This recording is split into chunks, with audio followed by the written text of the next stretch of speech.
Muy bien, vamos a continuar con el tema del apalancamiento. En esta oportunidad voy a abarcar lo que es el apalancamiento financiero. Como vimos en el video anterior, el apalancamiento corresponde a gastos fijos que tiene que cubrir la empresa o digamos erogaciones fijas, porque aquí vamos a considerar inclusive lo que son los dividendos, que no son un gasto como tal, pero sí un pago que realiza la empresa. Entonces, bueno, el apalancamiento financiero, en este caso, nos dice la teoría que es el uso que hacen del financiamiento de los costos fijos de deuda y de acciones preferentes para acrecentar el rendimiento y el riesgo. Entonces, lo que vimos en el video anterior es que había un apalancamiento a nivel operativo en las primeras secciones del estado de resultados que había que cubrir, que eran costos fijos, por ejemplo, de arrendamientos, de salarios, de servicios públicos, ¿verdad? Dependiendo del modelo de negocio. Una vez que los hemos cubierto, llegamos a una utilidad de operación y en esa utilidad de operación nosotros tendremos que cubrir precisamente lo que es la carga financiera, los gastos por intereses que hay que pagar, por ejemplo, de préstamos. Y una vez que hemos cubierto eso, de la utilidad neta, habrá que pagar a los accionistas preferentes un rubro fijo por haber fondeado a la empresa en algún espacio de tiempo.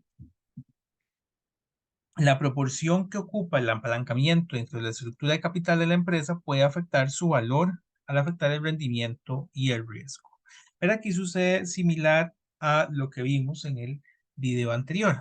Entre más apalancamiento tengamos, ¿verdad? En este caso, entre más deuda o entre más acciones preferentes, pues más será la erogación que hay que hacer, ¿verdad? En el primer caso habrá que pagar más intereses y en el segundo caso habrá que pagar más dividendos y son deudas fijas. Inclusive en el caso de lo que es la deuda, hay que recordar que los acreedores son los que tienen el derecho a solicitar que cierre el negocio porque no se les esté pagando.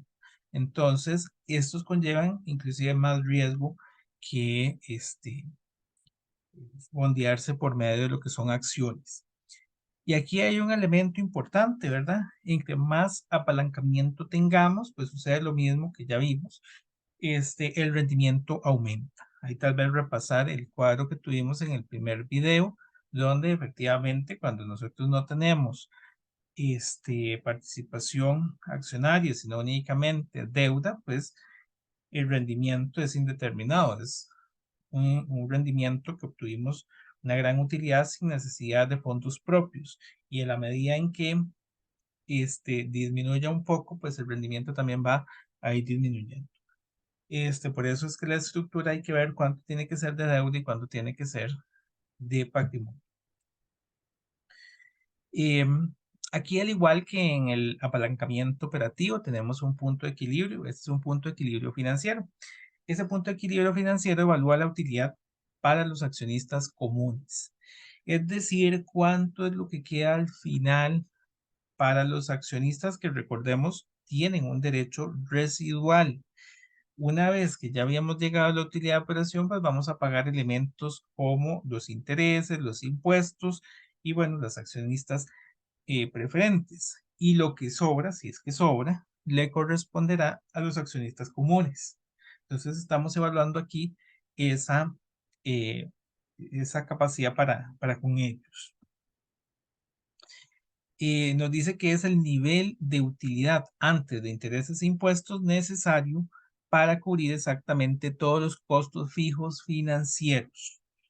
Y aquí hay que entender que es un punto de equilibrio acumulativo, en el sentido de que ya nosotros teníamos un punto de equilibrio operativo, que no sé, por decir algo eran 500 unidades.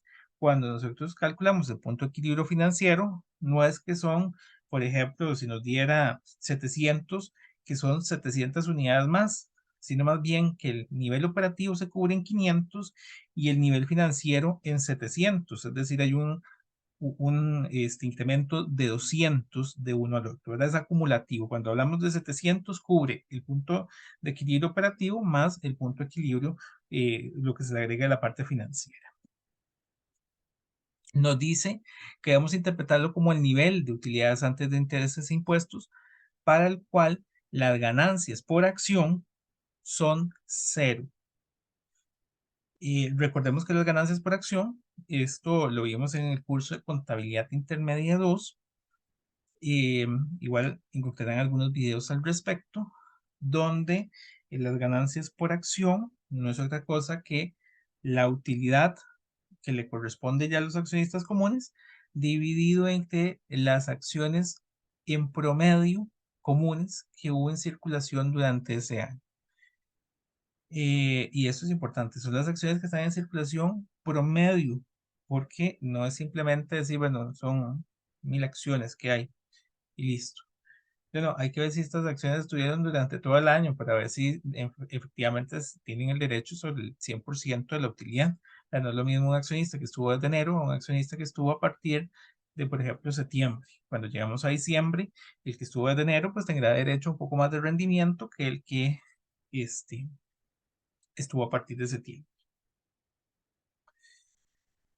Y bueno, en este caso, el punto de equilibrio se calcula con esta fórmula. Vean que la fórmula es un poco más grande que la que habíamos visto, pero si le quitamos algunos elementos es la misma que vimos en el punto de equilibrio operativo. Lo que estamos haciendo es adicionándole elementos.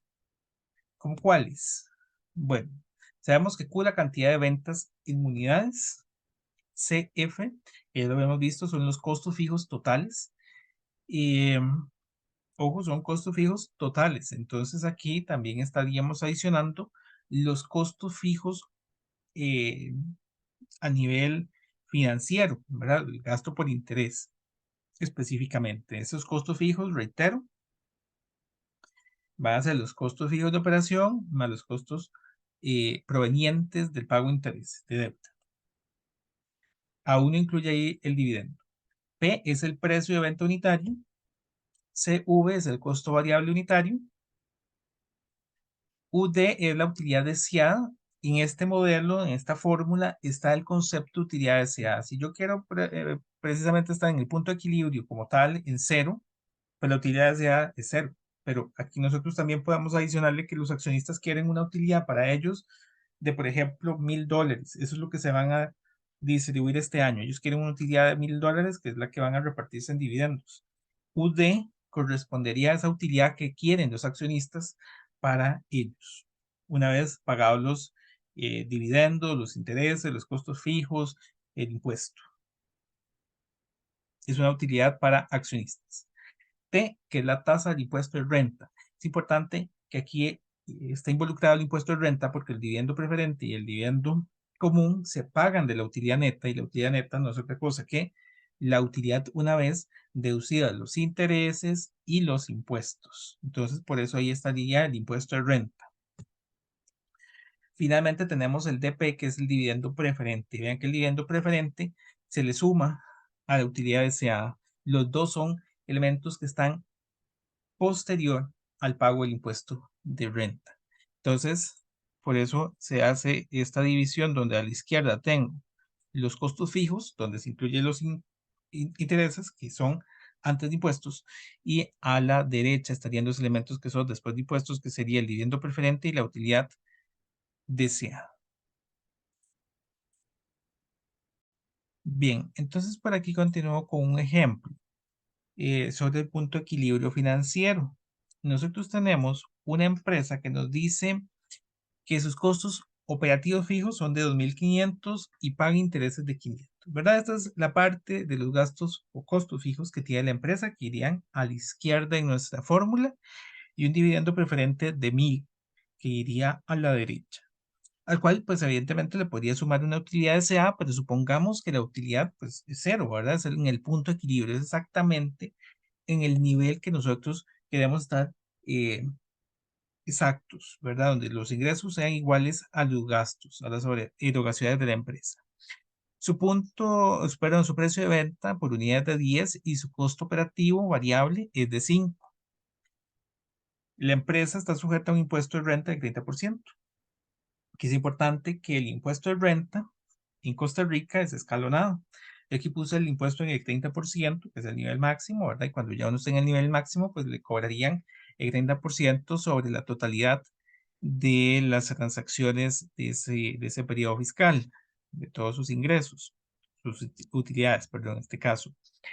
Pero hay empresas que estarían en el modelo escalonado y que podrían tener, por ejemplo, un pedacito al 10% y otro pedacito al 20%, o inclusive puede ser una persona física que tiene una parte exenta, con una, ¿verdad? Que va a tener varias tarifas. Entonces, la que tendríamos que utilizar es la utilidad, perdón, el impuesto, la tarifa de impuesto promedio.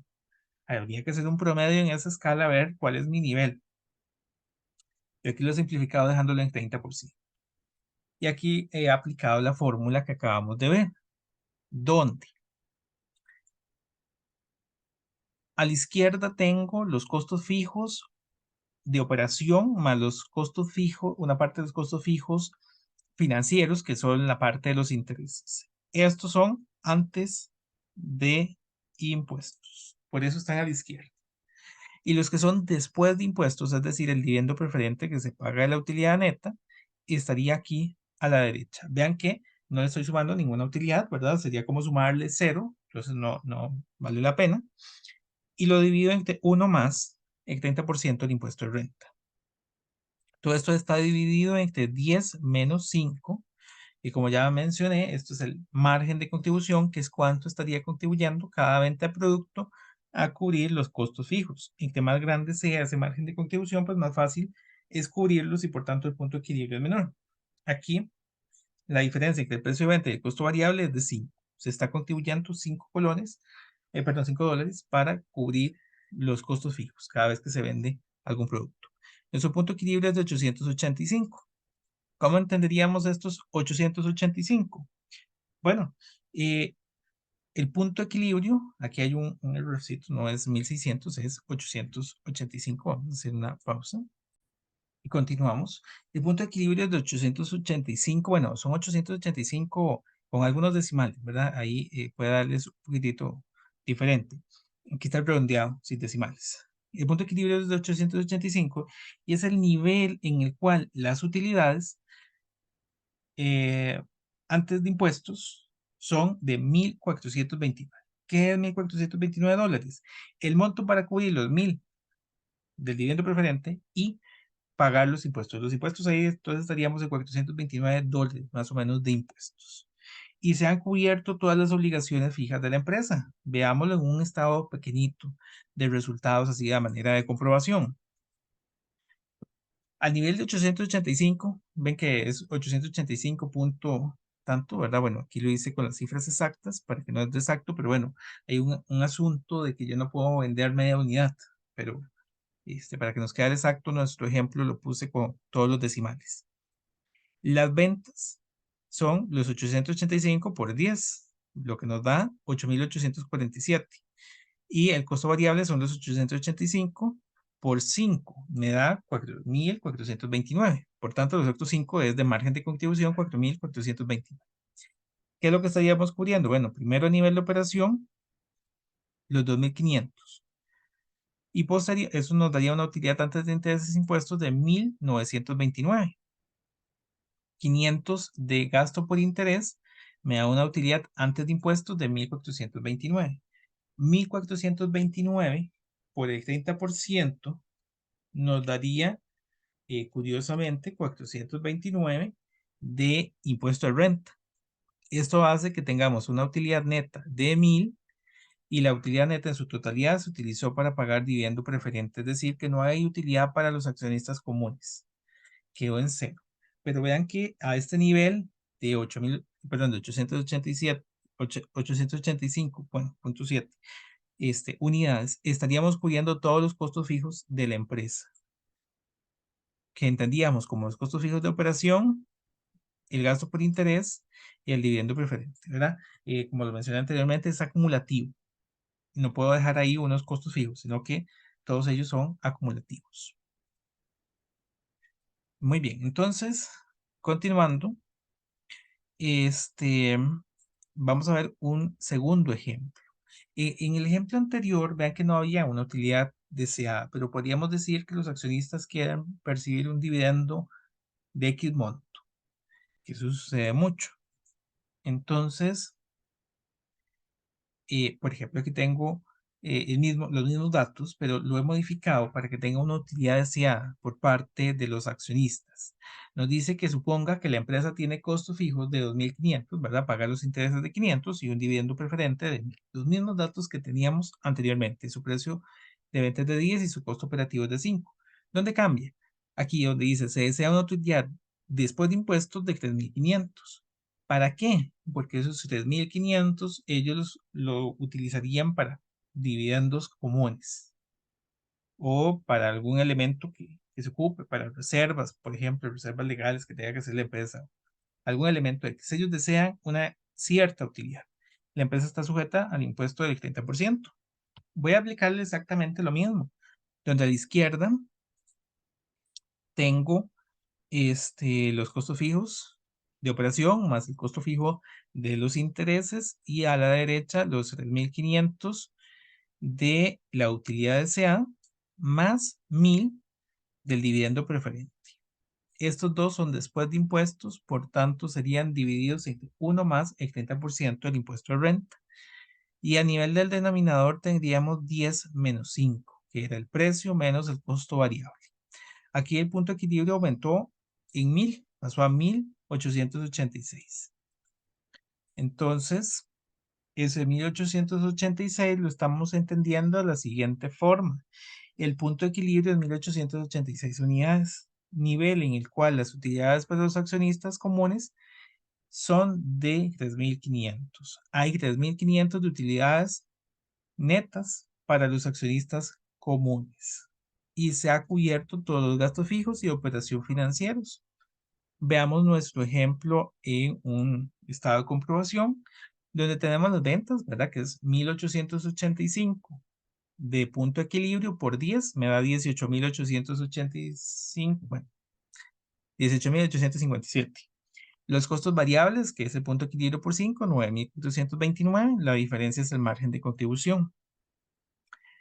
Los costos fijos de 2.500 los rebajamos al margen de contribución, pasa a 6.229, 6.929. Le rebajo los costos de intereses de 500, me da 6.429 y a 6.429 le calculo el impuesto, que es el 30% de los 6.429. Me da 1.929. Se lo rebajo la utilidad y me quedaría una utilidad neta de 4.500. Le rebajo el dividendo preferente y sobran 1.000. Como dije anteriormente, aquí ya estaría a este nivel de los 3.500 cubierto toda la parte fija, ¿verdad? Los costos fijos de operación, el gasto por interés y el dividendo preferente.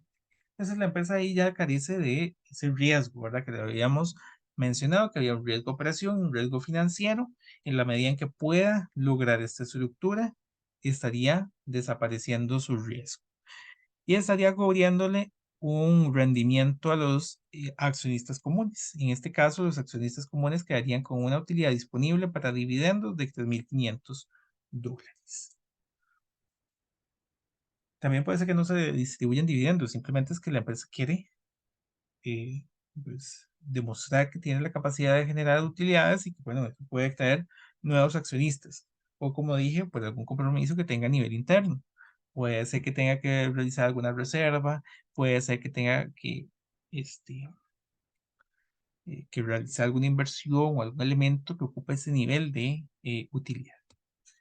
Bueno, continuando con el apalancamiento financiero, por ahí la lectura nos dice que el apalancamiento financiero es la relación que hay entre las utilidades antes de intereses e impuestos de la empresa y sus ganancias por acción.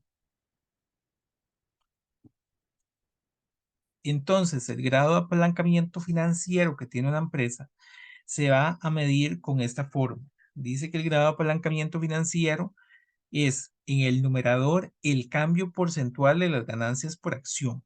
Ganancias por acción o utilidades por acción. Depende de la traducción que le tengamos.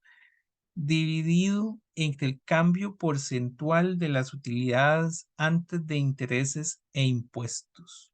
Entonces ahí sabríamos el grado de apalancamiento financiero. Vean que la fórmula es parecida al grado de apalancamiento operativo, pero las dos variables que estamos tomando son diferentes. Nos vamos más abajo en el estado de resultados.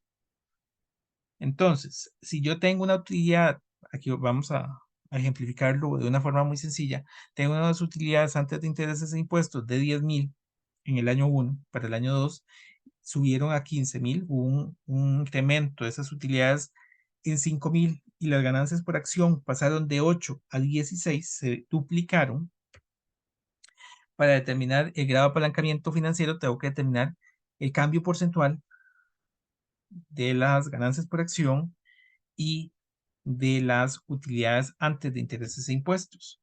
¿Cómo determino esos cambios porcentuales? Bueno, sería, en el caso de las ganancias por acción, las ganancias por acción de este año menos las ganancias por acción del año pasado, es decir, que creció $8, dividido entre las ganancias por acción del año base, del año 1. Entonces, 8, dividido entre 8. Es decir, que creció en un 100%, se duplicaron.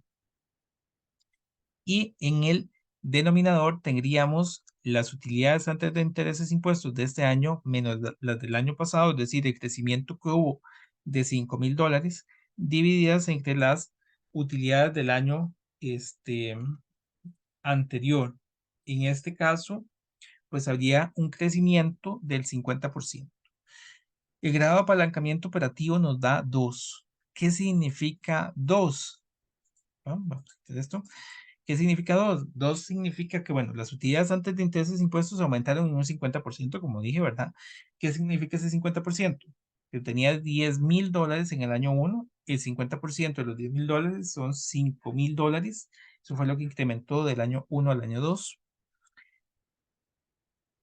Estos generan un aumento en las ganancias por acción del 100%, ¿verdad? Porque pasan de 8 a 16, se duplican por completo.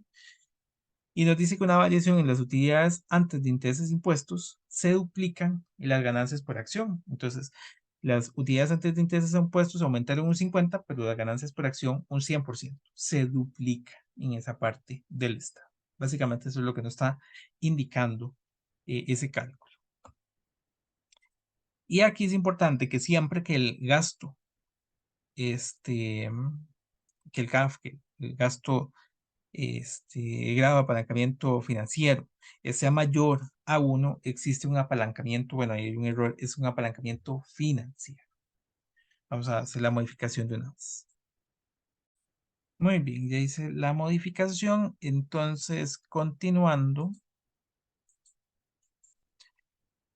con el apalancamiento financiero, nosotros también podríamos identificar en el estado de resultados, ¿verdad? Que el apalancamiento financiero estaría en la parte baja, como decía anteriormente, en la parte donde comienzo con la utilidad antes de intereses e impuestos, menos el interés. Llegaríamos a la utilidad antes de impuestos, menos el impuesto, llego a la utilidad neta, menos el dividendo preferente, llego a la utilidad para accionistas comunes. En este sentido, el apalancamiento financiero también se podría medir a un cierto nivel de utilidades antes de intereses impuestos. Para ver escenarios, se utiliza mucho esta formulita. Entonces, el grado de apalancamiento financiero a un nivel de utilidades X sería las utilidades antes de intereses impuestos en el numerador y en el denominador las utilidades antes de intereses impuestos menos los intereses menos, abrimos paréntesis, el dividendo preferente multiplicado por 1 dividido entre 1 menos t, que es la tasa del impuesto de renta. Entonces, veamos un ejemplo. Nos dan este estado, ¿verdad? Donde tenemos que la utilidad antes de intereses e impuestos es de 10,000, el gasto financiero de 2,000, nos da una utilidad antes de intereses e impuestos, perdón, antes de impuestos de 8,000.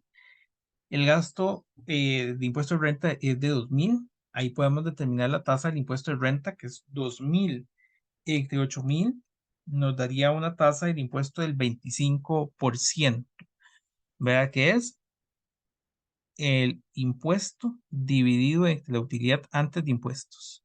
Eso nos da que en este estado se está pagando un 25% de impuesto de renta.